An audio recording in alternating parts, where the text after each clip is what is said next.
कि देश नित्य प्रगति की नई नई ऊंचाइयों को पार करता हुआ आगे बढ़ रहा है। I present the interim budget for 24-25. Our government will launch a scheme to help deserving sections of the middle class. So this year's budget holds a lot of importance and significance.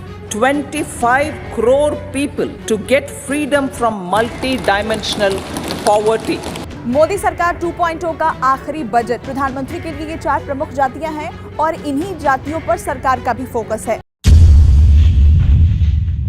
Bharat आज दुनिया की 5वीं सबसे बड़ी economy है। भारत की GDP में financial year 2022-23 में 7.2% की बड़ी ग्रोथ दर्ज हुई थी और वह देश अगले 5 से 6 सालों में दुनिया की तीसरी सबसे बड़ी इकोनॉमी बनने की तरफ देख रहा है। मगर वही भारत आज पर कैपिटा इनकम की नजर से 139वीं रैंक पर है। एशिया के सबसे अमीर व्यक्ति का देश गरीबी, अशिक्षा, पोषण और स्वास्थ्य सुविधाओं के मामले में बहुत ही पिछड़ा हुआ है। भारत आज साल 2047 तक एक विकसित राष्ट्र बनने का सपना देख रहा है, मगर उस देश के 70 से 80% लोगों के पास वो शिक्षा व्यवस्था ही नहीं है, या कहें कि उन्हें वो शिक्षा मिली ही नहीं है जिससे वो देश की इकोनॉमी, देश का खर्च और आय का ब्यौरा समझ सकता है। भारत को पिछले 76 सालों में कुछ इस तरह डिजाइन किया गया है कि इस देश में रहने वाला हर व्यक्ति चुनावी टिकट और सीटों की गणित समझ जाएगा, मगर उसे अपने देश की आय और खर्च की गणित समझ में नहीं आएगी, जो एक देश के लिए सबसे ज्यादा जरूरी होता है। भारत को इस तरह डिजाइन करने में सबसे बड़ा किरदार यहाँ की राजनीति, शिक्षा व्यवस्था और मीडिया निभाती है। खैर, हम उस पर फिर कभी बात करेंगे, मगर आज की वीडियो में हम आपको बजट का अर्थ, इतिहास और निर्माण के बारे में कुछ जरूरी और महत्वपूर्ण जानकारियां देने वाले हैं, जिससे आपके लिए भारत की आय और खर्च को समझना और समझाना बहुत ही आसान हो जाएगा। तो सबसे पहले जानते हैं कि बजट आखिर है क्या। अब बजट दरअसल फ्रांसीसी शब्द बुगेट से निकला है, जिसका मतलब होता है छोटा चमड़े का थैला, और आम बोलचाल में इसे आप बटुआ भी कह सकते हैं। इस शब्द से मिलता जुलता और लगभग समान अर्थ बताने वाला एक शब्द 6ठी शताब्दी में बाइबल के एक अनुवाद में सामने आया था। यह शब्द बोगवे था, जिसका अर्थ चमड़े का थैला है, और यह शब्द भी लैटिन भाषा के एक अन्य शब्द से निकला है। सरल शब्दों में समझें तो किसी का बटुआ कितना भरा हुआ है, इससे यह पता लगाया जा सकता है कि उसका बजट कैसा है, कितना अच्छा है और कितना बुरा है। यहां से चीजें बदली, शब्दों के अर्थ बदले, समय बदला, और जैसे जैसे दुनिया औद्योगिकीकरण की तरफ कदम बढ़ाने लगी तो बजट शब्द के अर्थ में भी विस्तार होता चला गया, और आम बोलचाल का यह शब्द और इसका प्रयोग वित्तीय मामलों में होने लगा था। ब्रिटिश मंत्री अपने देश का बजट यानी कि खर्च और आय के साथ सभी औद्योगिक क्षेत्रों की स्थिति और वित्तीय जानकारी एक चमड़े से बने बैग में रख करके लाते थे, और आगे चलकर इस रिवायत को भारत में भी अपना लिया गया था। भारत की बात करें तो बजट शब्द का कोई जिक्र हमारे देश के संविधान में नहीं है। संविधान के आर्टिकल 112 में इसे एनुअल फाइनेंशियल स्टेटमेंट का नाम दिया गया है, और अंग्रेजी शब्दकोश से किनारा करते हुए निर्मला सीतारमण ने बजट को देश का बही खाता यह नाम दिया था, और चमड़े के बैग से भी किनारा करते हुए हाल ही में एक नया रिवाज शुरू किया गया था। बजट को अगर हम इसके विस्तारित स्वरूप में समझने की कोशिश करें तो यह एक तरह का रिकॉर्ड होता है, जिसे खाता भी बोल सकते हैं, जिसमें यह बताया जाता है कि किसी देश को या सरकार को एक तय समय में किस क्षेत्र में कितनी आय हुई है। मसलन टैक्स से कितना धन एकत्रित हुआ है, टोल टैक्स से कितनी आमदनी हुई है, किसी चीज को बेचने से क्या मिला है, और ऐसी बहुत सी बातें बजट में दर्ज होती हैं, जहां से देश की सरकार को आय होती है। दूसरी बात, बजट में इस बात का जिक्र भी होता है कि अपनी आय के पैसे को सरकार ने किस क्षेत्र पर कितना खर्च किया है। परिवहन, शिक्षा व्यवस्था, कानून व्यवस्था और उद्योग धंधों और बाकी चीजों की सरकार की तरफ से अपनी आय के जरिए कौन सी सुविधाएं दी गई हैं, इस बात का पूरा ब्यौरा बजट में होता है। तीसरी महत्वपूर्ण बात यह है कि सरकार अगले 1 साल में किस क्षेत्र पर कितना धन खर्च करने वाली है और किन किन सुविधाओं में इजाफा और कमी होने वाली है। इनकम टैक्स से लेकर टोल टैक्स और बाकी चीजों में क्या बदलाव होने वाले हैं, यह सब भी बजट में दर्ज होता है। भारत में बजट वित्त मंत्री द्वारा हर साल फरवरी महीने में पेश किया जाता है, जिसमें राष्ट्रपति और प्रधानमंत्री की भूमिका भी होती है, और वित्त मंत्री का भाषण तैयार करने के लिए भी कुछ लोगों की भूमिका निर्धारित होती है। बजट तैयार करने से लेकर उसको पेश करने की पूरी प्रक्रिया में लगभग 6 महीने का समय लग जाता है, और सभी अधिकारियों द्वारा बजट पेश होने तक उसमें लिखी बातें और रिकॉर्ड्स गोपनीय रखे जाते हैं। इस बात का काफी ख्याल रखा जाता है कि किसी भी अधिकारी के जरिए कोई भी सूचना बाहर नहीं जानी चाहिए। इसके लिए बजट प्रक्रिया से जुड़े अधिकारियों को एक तरह से अंडरग्राउंड कर दिया जाता है। भारत सरकार द्वारा बजट पहले फरवरी के आखिरी दिन में पेश किया जाता था, मगर अब यह काम वित्त मंत्री द्वारा 1 फरवरी को पूरा किया जाता है। भारत आज इकोनॉमिकली जहां तक जिस क्षेत्र में भी पहुंच पाया है, उसका क्रेडिट किसी एक बजट, एक मंत्री, एक भाषण या एक साल को देना सही नहीं है। आज जहां हम खड़े हुए हैं वो हमारे पिछले बजट भाषणों, घटनाओं और कुछ पुराने नए लोगों के कारण है, जिनके बारे में जानकारी हासिल करना आज की स्थिति को समझने के लिए बहुत जरूरी है। तो ये कहानी साल 1859 से शुरू होती है, जब भारत की सत्ता एक साल पहले ही कंपनी के अधिकार से निकलकर ब्रिटिश क्राउन के हाथों में चली गई थी। साल 1857 की क्रांति और लगातार चलते आ रहे कुछ छोटे मोटे विरोध प्रदर्शन की वजह से अंग्रेजों के लिए जरूरी हो गया था कि वित्तीय व्यवस्था को मजबूत करने के लिए एक नई व्यवस्था को शुरू किया जाए, जिससे सभी तरह के रिकॉर्ड्स और नए बदलावों का ब्यौरा आसानी से तैयार किया जा सके। इस बात को ध्यान में रखते हुए साल 1859 में महारानी विक्टोरिया ने जेम्स विल्सन को भारत भेज दिया और उन्हें भारत के लिए एक बजट तैयार करने के अलावा टैक्स कानून तैयार करने, कागजी मुद्रा को शुरू करने का जिम्मा भी सौंप दिया गया था। टोपी बनाने और बेचने से अपना करियर शुरू करने वाले जेम्स, जो ब्रिटिश संसद तक पहुंच गए और वित्त सचिव बन गए, उन्होंने अविभाजित भारत का पहला बजट बनाया था और 7 अप्रैल 1860 के दिन शाम 5 बजे इस बजट को पेश भी किया था। हालांकि इस तारीख को लेकर अभी भी मतभेद बना हुआ है, मगर साल और समय सभी जगहों पर यही मिलता है। द इकोनॉमिस्ट न्यूज़पेपर के संस्थापक जेम्स विल्सन को भारतीय बजट व्यवस्था का पितामह माना जाता है, जिनका निधन साल 1860 के अगस्त महीने में हो गया था। विल्सन का बजट ब्रिटिश शासन के बनाए ढांचे पर तैयार किया गया था, जिसमें सेना और सैनिकों का खास ख्याल रखा गया था और इस बजट में वित्त मंत्री की वर्क प्रोफाइल के बारे में भी बताया गया था। थोड़ा आगे चलते हुए अगर आपको यह बताएं कि आजादी के आसपास भारत का पहला बजट कब और किसने पेश किया था, तो यहाँ भी अलग अलग लोगों की अलग अलग राय है। एक तरफ जहां आजाद भारत के पहले बजट की तारीख 26 नवंबर साल 1947 मानी जाती है और ये कहा जाता है कि यह बजट आर.के. षणमुखम शेट्टी ने पेश किया था, तो दूसरी तरफ यह क्रेडिट लियाकत अली खान को भी दिया जाता है। दरअसल भारत की आजादी से पहले सत्ता हस्तांतरण की प्रक्रिया पूरी होने तक देश में सब कुछ अच्छे से चलता रहे और इस बात को पुख्ता करने के लिए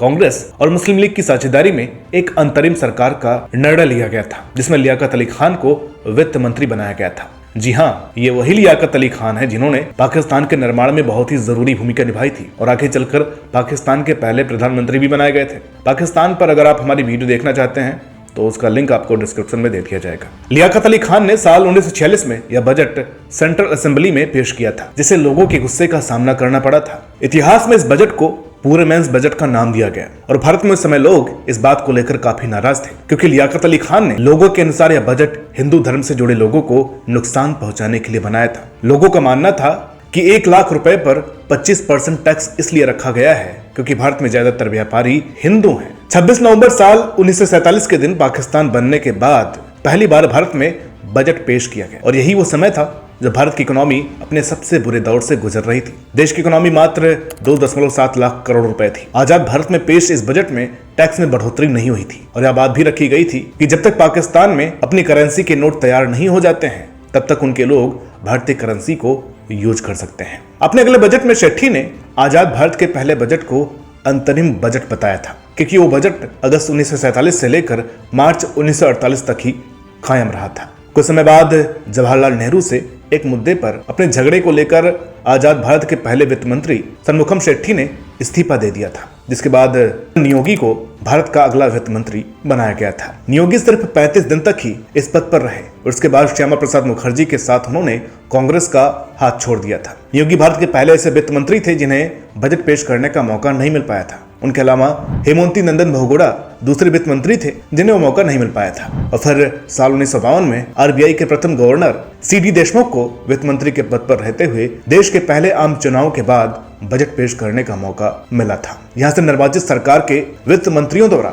एक तय तिथि पर बजट पेश करना शुरू किया गया, जिसके डॉक्यूमेंट पहले सिर्फ अंग्रेजी में छपते थे, जिसके बाद साल 1955-56 से यह काम हिंदी में भी शुरू हो गया था। पंचवर्षीय योजनाएं, योजना आयोग और ऐसे कई नाम इसके बाद भारतीय बजट भाषण का अहम हिस्सा रहे और कुल 13 पंचवर्षीय योजनाओं की घोषणा लगभग 65 वर्षों के समय में सामने आई। साल 2015 में योजना आयोग का नाम बदलकर नीति आयोग कर दिया गया था और फिर साल 2017 से अब तक कोई भी नई पंचवर्षीय योजना भी देखने को नहीं मिली है। आजाद भारत के पहले बजट में सबसे ज्यादा खर्च डिफेंस पर करने की बात कही गई थी और यह राशि 92 करोड़ रुपए थी। इसके अलावा शरणार्थियों पर उस समय देश के पहले बजट में 22 करोड़ रुपए खर्च करने का फैसला लिया गया था। देश के पहले बजट में वित्त मंत्री शेट्टी ने आय का लक्ष्य 172 करोड़ रुपए रखने का फैसला किया था और जब खर्च की बात आई तो सरकार के आय और व्यय में कुल घाटा 24 करोड़ के आसपास नजर आ रहा था। भारत में बजट पेश करने की टाइमिंग को भी अंग्रेजी सरकार के द्वारा तय किया गया था। ब्रिटेन में बजट पेश करने का समय सुबह 11 बजे होता है और समय भारत में शाम के 5 बज रहे होते हैं। आजाद भारत में कई दशकों तक शाम को 5 बजे ही बजट पेश किया गया, मगर बाद में अटल बिहारी वाजपेयी की सरकार में सबसे पहले यशवंत सिन्हा ने बजट पेश करने का समय बदलकर सुबह रखने का फैसला किया था। आपको यह जानकारी भी होनी चाहिए कि जवाहरलाल नेहरू इससे पहले व्यक्ति थे जिन्होंने प्रधानमंत्री पद पर रहते हुए देश का बजट पेश किया था। जिसके बाद इंदिरा गांधी ने भी प्रधानमंत्री पद पर रहते हुए मोरारजी देसाई को वित्त मंत्री पद से हटाने के बाद खुद बजट पेश किया था। जवाहरलाल नेहरू और इंदिरा गांधी की सरकार में वित्त मंत्री रहे मोरारजी देसाई, जो बाद में भारत के प्रधानमंत्री भी बने, उन्होंने आज तक सबसे ज्यादा 10 बार देश का आम बजट पेश किया था। 1950 से 1955 तक जब देशमुख देश के वित्त मंत्री थे, भारत में जीडीपी में 18% की वृद्धि दर्ज की गई थी। इसका कारण खाने पीने वाली चीजों की आयातों में कमी के साथ साथ चाय और जूट के निर्यात में आई बड़ी बढ़ोतरी को माना जाता है। आगे जब यशवंत चौहान को भारत का वित्त मंत्री बनाया गया तो उनके कार्यकाल में पहली बार देश के सामने मंदी का दौर आया था। साल 1973-74 में जो बजट यशवंत चौहान ने पेश किया था उसे भारतीय इतिहास का ब्लैकआउट बजट कहा जाता है, क्योंकि इस बजट में 550 करोड़ से ज्यादा का राजकोषीय घाटा दिखाई दे रहा था। इसके बाद हरित क्रांति के क्षेत्र में बेहतरीन काम करने वाले चिदंबरम सुब्रमण्यम भारत के अगले वित्त मंत्री बनाए गए थे, जिन्होंने देश को खाद्य उत्पादन क्षेत्र में आत्मनिर्भर बनने में महत्वपूर्ण भूमिका निभाई थी, जिसके चलते साल 1998 में चिदंबरम सुब्रमण्यम को भारत रत्न से सम्मानित किया गया था। इसके बाद जब मोरारजी देसाई भारत के प्रधानमंत्री बने तब हीरूभाई पटेल को वित्त मंत्री बनाया गया, जिन्होंने साल 1977-78 में इतिहास का सबसे छोटा बजट भाषण दिया था, जो सिर्फ 800 शब्दों का था। अपने दूसरे बजट भाषण में पटेल ने यह नीति बनाई कि सभी विदेशी कंपनियों को किसी भारतीय कंपनी के साथ मिलकर ही भारत में काम करना होगा। हीरो होंडा जैसे अलग अलग नाम इसी नीति का परिणाम थे। इसके बाद प्रणब मुखर्जी राज्यसभा से आकर देश के पहले वित्त मंत्री बने, जिन्होंने IMF के साथ हुए एक समझौते के अनुसार मिलने वाले 1.1 अरब डॉलर कर्ज को लेने से मना कर दिया था, क्योंकि अगर ऐसा होता तो भारत की खस्ता हालत पर मोहर लग जाती, जो प्रणब दा को मंजूर नहीं था। यह वो समय था जब भारत की इकोनॉमी लाइसेंस परमिट राज के तले बंद पड़ी हुई थी, यानी कि देश में कौन कौन सी कंपनी बनेगी, उसमें कितने लोग काम करेंगे और कितना कमाएगी, ये सब कुछ सरकार तय करती थी। जब चंद्रशेखर देश के प्रधानमंत्री थे तब उनके वित्त मंत्री यशवंत सिन्हा ने कहा था कि देश के पास विदेशी मुद्रा भंडार सिर्फ इतना ही है जिसे 2 सप्ताह तक आयात का खर्चा उठाया जा सकता है। भारत की आर्थिक हालात बहुत ज्यादा बिगड़ गई थी। देश का सोना गिरवी रखना पड़ा था और IMF के अलावा कोई भी भारत को कर्ज देने के लिए तैयार नहीं था। और इस माहौल में हर दूसरे तीसरे साल देश को नया प्रधानमंत्री मिल रहा था। साथ ही राजीव गांधी की हत्या भी हो गई थी, यानी कि देश पूरी तरह से घिरा हुआ था। खैर, नरसिम्हा राव जब देश के प्रधानमंत्री बने तो उन्होंने मनमोहन सिंह को वित्त मंत्री बनाया, जिन्होंने देश की इकोनॉमिकल हालत में जान फूंकने वाले वो प्रसिद्ध बजट साल 1991 में पेश किया, जिसके बाद भारत की इकोनॉमी के दरवाजे खुल गए और यहाँ से फिर there is no looking back, Bharat धीरे धीरे और भी बेहतर बनता चला गया। साल 1947 से अभी तक कुल 73 यूनियन बजट और 13 अंतरिम बजट भारत सरकार द्वारा पेश किए गए हैं और हर नए वित्त मंत्री ने अपनी समझ के अनुसार देश को कुछ बेहतर बनाने का ही प्रयास किया है। मगर अब वो समय है कि जो बदलाव देश के लिए जरूरी है उन्हें पूरा करने के लिए भारत के सभी लोगों में देश के बजट की समझ होनी चाहिए, जिससे कि यह देश सही आधार पर नई सरकार का चुनाव करे। और इसके लिए कुछ शब्दों का अर्थ समझना बहुत जरूरी है, जिससे बजट को समझना आसान हो सकता है। फिस्कल डेफिसिट सरकार द्वारा इकट्ठा किए गए रेवेन्यू और सरकार द्वारा देश में अलग अलग क्षेत्रों में किए गए कुल खर्च के बीच का नकारात्मक अंतर होता है। आंकड़ों की तरफ देखें तो भारत का फिस्कल डेफिसिट लगभग 5.9% से 6.5% है। अंतरिम बजट लोकसभा चुनाव के साल फरवरी के महीने में पेश होने वाले बजट को कहा जाता है, जो चुनाव पूरे होने तक किस तरह सभी प्रक्रियाएं चलेंगी और चलनी चाहिए, इस बात को ध्यान में रखते हुए पेश किया जाता है। यानी कि कुछ महीनों के लिए देश की अर्थव्यवस्था अच्छे से चलती रहे, इसके लिए अंतरिम बजट लाया जाता है। इसके बाद नई सरकार पूर्ण बजट लेकर के आती है, जिसे यूनियन बजट भी कहते हैं। आमतौर पर बजट 3 प्रकार का होता है। पहला सरप्लस बजट, जिसमें आय और व्यय के बाद भी कुछ राशि बच जाती है, यानी कि जरूरतें पूरी करने के लिए लोन लेने की जरूरत नहीं होती है। दूसरा डेफिसिट बजट, जिसमें लोन लेने का कॉलम भी जोड़ना पड़ता है। भारत में बजट का इतिहास इसी खांचे में फिट होता है, क्योंकि देश को हमेशा से ही अपनी जरूरत पूरी करने के लिए लोन लेना पड़ा है। तीसरा होता है बैलेंस बजट, जिसमें जितनी आय होती है बिल्कुल उतना ही पैसा खर्च भी होता है।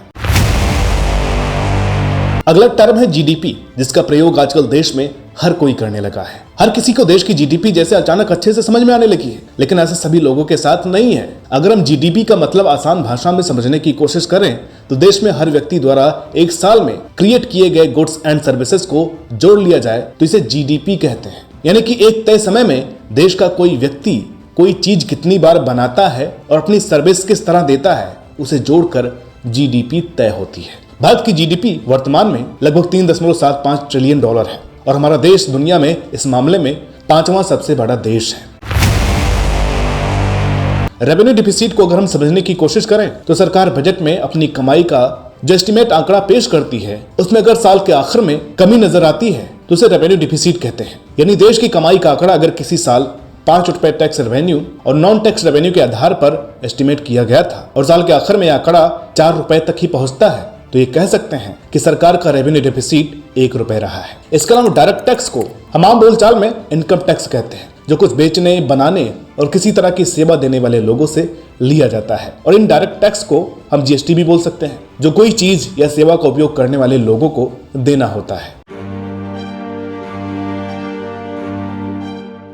1 फरवरी साल 2024 को निर्मला सीतारमण ने देश का नया बजट पेश किया था, जो एक अंतरिम बजट था जिसमें कोई बड़ी घोषणा नहीं हुई थी, जैसा कि आमतौर पर अंतरिम बजट में होता है। इस बजट में टैक्स को लेकर कोई घोषणा सामने नहीं आई है और न ही कुछ बड़ा लॉन्च देखने को मिला था। परिवहन और पर्यटन से लेकर महिला सशक्तिकरण को मजबूत और शक्तिशाली बनाने में इस बजट में खास जोर दिया गया था। आगामी चुनाव के बाद नई सरकार जुलाई के महीने में नया बजट पेश करेगी, जो अलग अलग कारणों की वजह से बहुत ही जरूरी और बड़ा बजट होने वाला है। तो दोस्तों, इसी उम्मीद के साथ कि हमारे इस वीडियो से आपको बजट का अर्थ, इतिहास और शब्दकोश को जानने समझने में सहायता मिली होगी और आप अगली बार से बजट को समझने और उसके आधार पर अपने फैसले लेने का प्रयास जरूर करेंगे। आज के इस वीडियो में इतना ही। मिलते हैं आपसे अगली वीडियो में एक और नई कहानी के साथ, एक और नई जानकारी के साथ। तब तक के लिए नमस्कार।